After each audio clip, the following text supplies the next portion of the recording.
Hi, I'm Jonne from Gardenhead. I play the lead guitar and vocals. Hello, I'm Antti. I'm the drummer of the band.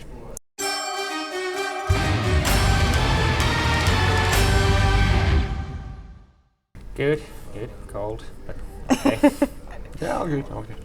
Pretty good. It's been a long time happening, so it's great to finally get it out and maybe start doing some new songs because it's been we've been sitting on it for a while. We wanted to try to make the release as impactful as we can, but then we played some shows and released a couple singles, so it hasn't been just waiting around. I can tell, we have a really long history. We've been playing since we were together since we were teenagers, and me and the rest of the band, we've been playing in different groups together for ever since we were young, and now 2020 or something we came up with this band, and the goal was to make an album, and we were writing and doing demos and all this jazz for a couple of years, and now the time has finally come that it's coming out.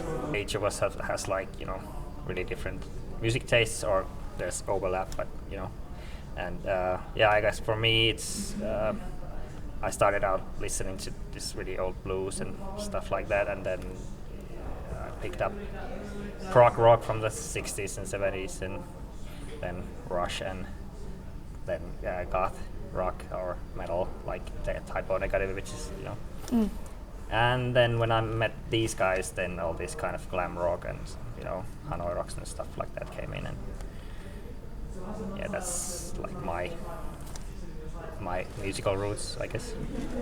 Yeah, we all listen to all kinds of music, and but we kind of try to come up with a cohesive idea for this band, but apparently you hear still so many things from it.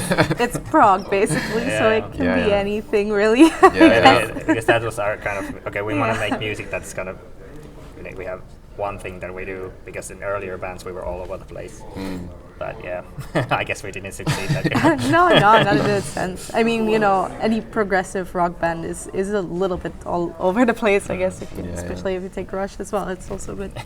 I don't really know. We just started writing these riffs. I guess the thing was that we had these riffs that were drop D, one string stuff, and then let's use these, and then all the other stuff that we got around to it, then it was kind of different. So I don't know, but I don't know where the riffs came. Yeah, and we don't really listen to stoner rock. Yeah. Surprisingly, that much. So I don't know. But those riffs came from listen to Tool and Carnival and these kind of bands. So they're the roots. Our friend's partner made the kind of, it's just the flower vase, and it's a vase, and then we were that's obvious to make that, and then our friend Jussi took the photo, and that was pretty much. We had an idea to have the flowers to be wilted, but I don't know. It kind of came out in between. Yeah, we had the idea that we make a kind of a time-lapse video of the thing. That first the flowers are blooming and then they die, and we make a time-lapse, but it didn't go that easily as planned. So it didn't look that cool. It was just they kind of just fall a little bit down. So we love the photo and the whole concept, so we used it. I guess it usually starts with one of us, writing at home, and then we kind of bring it to the rehearsal place, and then we play it together, and then maybe we get some new ideas. Like our second single from the album, The Devoured, is kind of like collaboration, because we had these different parts, and then we didn't really get anywhere alone. So our guitar player and bass player, and we kind of built it at the rehearsals one go, and then it was it, and then Antti made the lyrics for it. But so But usually it's maybe more maybe he writes most of it, or I do, and some for example our the next single release, The Wilderness, it came like Jonne had this cool riff, and I just started to work on it and wrote the rest of the song around it. So yeah. Actually that was a chorus too. Like, it was like kind of this big metal, chorus that I had, but I didn't even find a song for it. So we kind of just because the lyrics, I reused the lyrics in the first real song of the album because that's kind of the intro. So basically, because the lyrics were the same, I thought, okay, this would be a good, we can go from here to there, and then we made this kind of acoustic, pretty thing instead of this really powerful chorus. But yeah, that's about it. We combined the chorus thing, and like I've been working a lot in Spain, so I got really into flamenco guitar. Yeah. So I started to learn a little bit that kind of a style, and we were like, we needed one more song for the album as kind of an intro song, and Jonne had the chorus idea, and I was like coming up with this flamenco type thing, and we were like, yeah, let's just put them together and call it a day. I think like the newer songs are more like that, because there's kind of a couple of newer songs and then a bunch of old stuff that we kind of finally got together.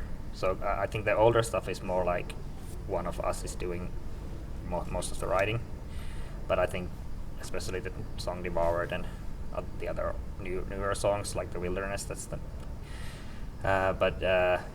those are kind of, it's some of me and some of Andy, and then maybe our guitar player does a riff. But yeah, and I think that's kind of the direction we want to go in the future also. There's the sitar in the Wilderness, but I guess because the song goes, the original riff goes from like this scale that sounds kind of, Eastern, so it sounded that, okay, it would be cool if there's like, we double it with the sitar, and it had the guy that did it. Yeah, the sitar player is called the Vanabond. He's a Mexican guy, but he lives in London, I guess. And I just found him from Instagram, and we kind of had commented each other's posts a couple of times. And when we started to make this song, I was like, God damn, this riff would sound sick with sitar. So I just sent him, a message. Would he like to collaborate with us? And he was really into it.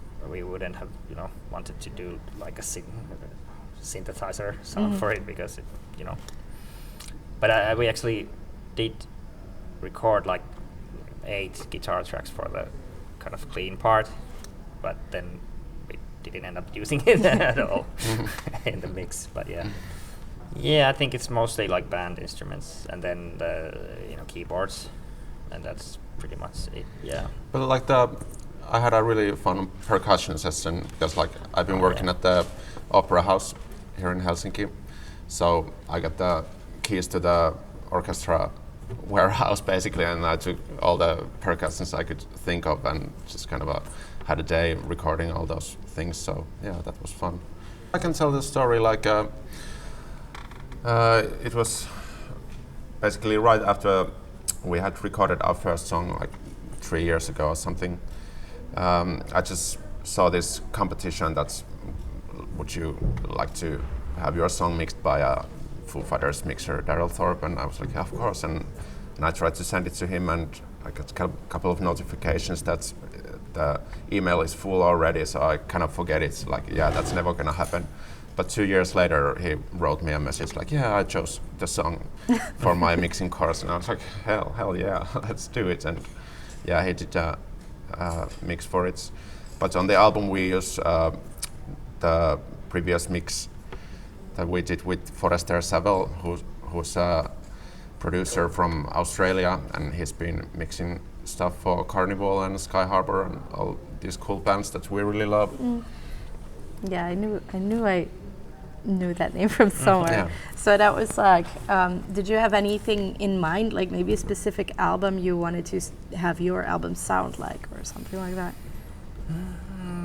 No, not Maybe really. not just like one, but Yeah. of course, like the Forrester Saville sound is pretty much what we all really enjoy. So I think we try to go to that direction. Yeah, and it was the first song that we had mixed, because we made that song or recorded that song like earlier than the others, and that got mixed before the others. So we kind of was used as like, okay, let's do it the others like this because you know we wanted it to sound like that. Yeah. But it was a different mixing engineer that did the rest of the songs, and you know. But yeah, I guess that was the directing thing. Yeah. If you compare the two, maybe that's a bit mean to ask, but like which of the mixes is your favorite? I know my answer. Yeah. Well, they both have like different things going. It's the Daryl mix is a lot rougher and more punchier, but then the Forester is a bit more modern. So I guess I'll have to go with the more modern one. But if we made kind of different music, more kind of punk influence, then I would go with the Daryl mix. And I think I prefer the Forester mix because the snare is so goddamn good. And I'm the drummer, so Yeah, it's such he a got me drummer there. answer. But like it was fun to work with Daryl because like we had already a great mix of the song, so it was pretty much like he can do whatever.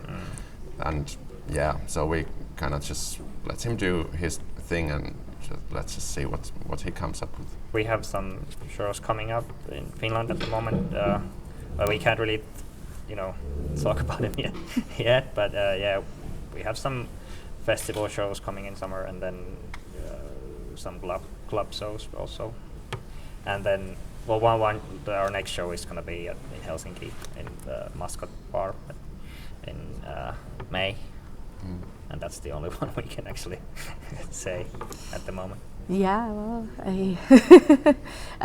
are you planning to play like do you have actually any other songs than the album? Yeah, we have like songs in the pipeline. Yeah. Yeah, but we're hoping to get new songs for the summer schedule at least. Yeah. Okay. But yeah, we've been playing basically the whole album during our live shows. Yeah. Go listen to the album. It's coming on 19th of January, so that's about it, I think. Yeah.